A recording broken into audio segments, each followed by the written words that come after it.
بذور قمح في باجة تتجاوز مردوديتها 80 قنطارا في الهكتار الواحد. تابعوا معنا تفاصيل القصة.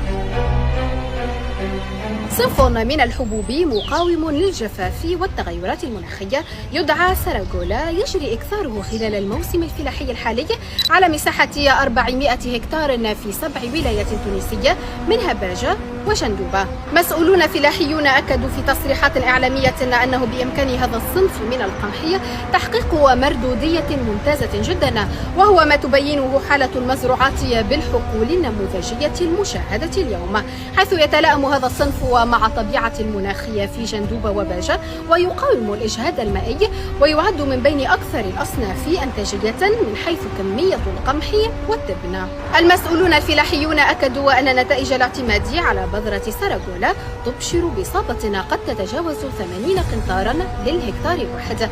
أما